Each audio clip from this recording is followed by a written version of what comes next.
Sekarang, pasti sudah mulai mengerti mengapa si Sontoloyo ini sangat anti dengan IMF. Pasti sekarang banyak sahabat yang sudah mulai mengerti kenapa si Sontoloyo ini nggak doyan dengan pejabat atau penguasa yang tunduk dengan IMF. Dan pasti sekarang sudah mulai paham kenapa si Sontoloyo ini ingin Bank Indonesia dibubarkan. Bener deh. Kalau dia nih diizinkan dapat mandat jadi presiden, yang kayaknya nggak mungkin, namanya juga Sontoloyo. Tapi kan boleh mengandai. Jika diandaikan, karena markasnya IMF itu ada di Bank Indonesia, maka jika menerima mandat jadi presiden hari pertama, apa cita-citanya? Bubarkan Bank Indonesia dan dibuat hanya jadi Dirjen Moneter.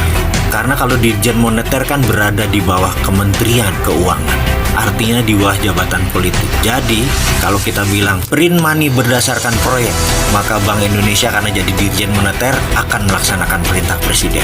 Karena presiden kan jabatan politiknya dibantu oleh para menteri. Itu kan undang-undangnya begitu. Tapi kalau sekarang print money, Bank Indonesia bilang nggak boleh, IMF bilang nggak boleh. Kita nyembah IMF. IMF itu dewa, maha benar. Bahkan sumpah Quran jabatan dia pun berani dilanggar demi taat dengan IMF. Itu ceritanya kenapa kita sebel atau anti IMF. Kita lanjut ceritanya. Cerita Indonesia dengan N250-nya Pak Habibie yang akan menjadi raja pesawat kelas dunia, di mana Indonesia dengan kekuatan 17.000 pulau, kekuatan udara yang cocok adalah pesawat berbadan kecil dengan kapasitas penumpang hingga 100 orang, dan N250 adalah yang paling cocok karena hanya memerlukan landasan yang pendek.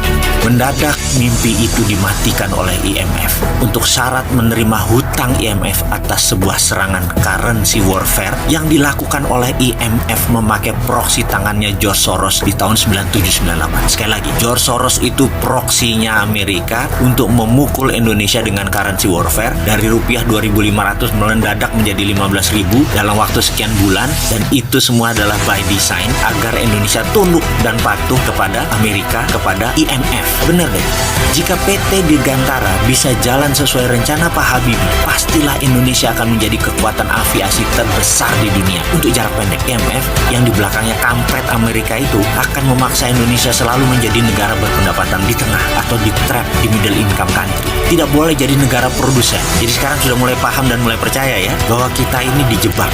Tidak boleh menjadi negara maju. Jadi kalau ada pemerintah yang ingin pasukan pemberantas korupsinya lemah, ikut IMF manut secara taat buta dan ambil jebakan hutang Cina, pasti negara tersebut akan menjadi negara pariah.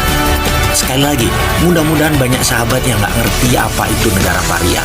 Dan mudah-mudahan pemerintah Indonesia saat ini ada pemerintah yang amanah. Partai politiknya benar-benar cinta rakyat. Pejabatnya bukan pemuja Keynesian.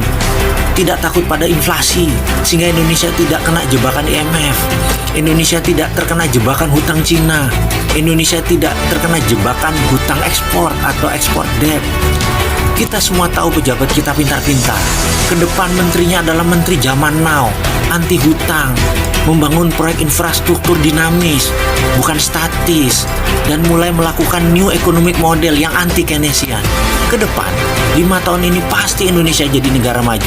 Tidak memuja Cina, apa-apa Cina, menyelesaikan masalah melalui Cina, apa-apa menyelesaikan masalah melalui Belt Road Initiative. Tidak lagi, Indonesia 5 tahun ke depan sudah independen. BPJS rusak, Cina alasannya, itu dulu. Ke depan tidak, semuanya sudah pinter. Pejabat politiknya legowo, semua tidak minta jabatan dan semua tidak menekan presiden. Dan presidennya penuh terobosan solutif. KPK-nya kuat, Indonesia tidak hutang lagi. Pasti ini terjadi. Yang saat ini ada isu KPK dilemahkan, itu hanya halusinasi. Itu nggak akan terjadi. Ini semua karena pejabat negara mendengar suara rakyat, termasuk tidak jadi pindahkan ibu kota. Lebih baik BPJS Kesehatan dibenahi terlebih dahulu dan membuat rakyat sehat baru pindahkan ibu kota. Jujur, saya membuat video ini sambil memohon. Mudah-mudahan video ini benar, bukan video halu.